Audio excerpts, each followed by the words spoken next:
Binyam Mohammed, the student from Kensal Rise, rendered twice by the CIA after British agents questioned him in Pakistan. But that would never have come out without the efforts of Clive Stafford Smith. Binyam was visited by British intelligence officers in Pakistan. Two people talked to him. They told him, at one point they told him to put more sugar in his tea because where he was going in the Middle East he was going to need it. If Binyam has told the truth, and I believe he has, then that means the British government officially knew he was going to be tortured and did nothing to stop it.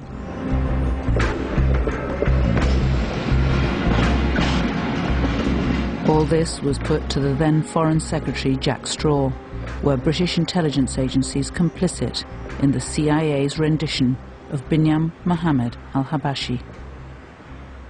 Mr. al-Habashi was interviewed once by a member of the Security Service, UK Security Service, while he was in detention in Karachi in 2002. The Security Service had no role in his capture or in his transfer from Pakistan. It doesn't answer the question, was Mr. Habashi handed over deliberately by the British intelligence services to the CIA? The service had no role in his capture or transfer from Pakistan. Right. And that's a different question. I don't think it is. It's the same answer. Well, can you just clarify it? Sorry. No role in his transfer to Pakistan. From Pakistan. From Pakistan. That's what you asked. No, I'm sorry. The allegation is that he was handed over to the CIA in Pakistan. I know nothing about being handed over to the CIA in Pakistan. Can you clarify that in a further letter to the committee, please? I may or may not is the answer, because I think that basically these are matters for investigation by the ISC.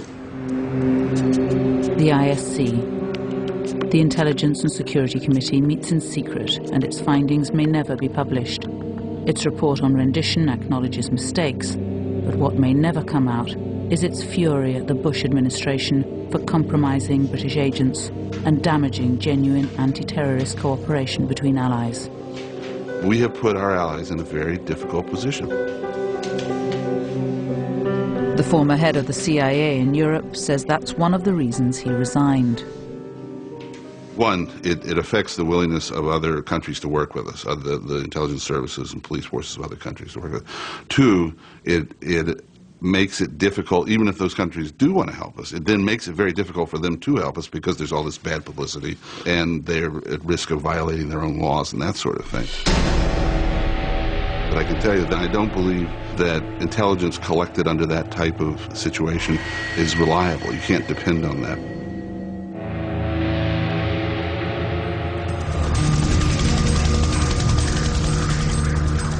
Today, the so-called dirty bomber, Jose Padilla, is on trial in a Miami court. But there's no mention of the radioactive bomb plot, apparently foiled with such aplomb. He's now charged with assisting terrorism, and after 5 years in custody, he's pleading insanity. Meanwhile, his supposed accomplice, the British resident from Kensal Rise, Binyam Mohammed, is still in Guantanamo on no charge.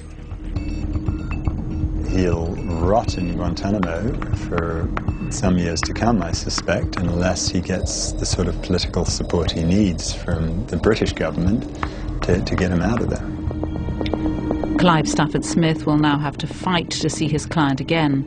Guantanamo's new military commissions have tried to restrict access to civilian lawyers. This is the Meritorious Service Medal. So this is Binyam's new military lawyer, American attorney, a lieutenant colonel in the Air Force, decorated and honored after 19 years' service. This is what she thinks of his chances.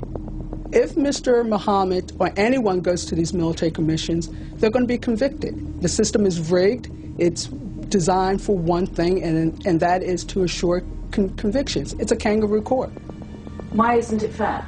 It's not fair because it doesn't give the individual a chance to challenge the witnesses, to challenge the evidence against them.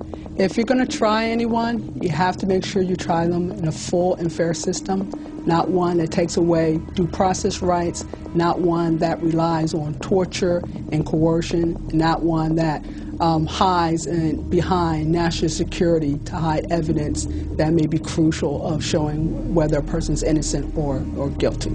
And that's why I say these trials, unfortunately, And these prisoners or detainees, whatever we want to call them, are political prisoners more than they are criminal individuals in a criminal system.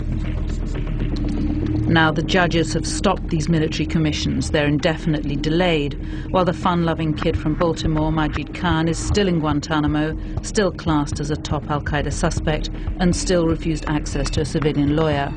He too was to be tried in secret, with no press, no publicity, no family allowed. No one can know if he's innocent or guilty. A fair trial is all his family asks. I would like to see my brother. I would like an opportunity to talk to him. I would like an opportunity for our lawyers to be able to present a case and defend him and prove all the allegations are wrong. Give us a chance to prove all the allegations are wrong, because we believe it in our hearts that there is nothing true about anything being said about him. There's another reason to hear what Majid Khan has to say, the same reason his testimony is classified. To find out where he and the other top al-Qaeda suspects were held, to add that missing piece to the secret prison's jigsaw. He may have been held in the facility in Poland. There is certainly a great deal of investigation and revelations coming out about that facility, and we'd like to know whether he was held there at any period of time.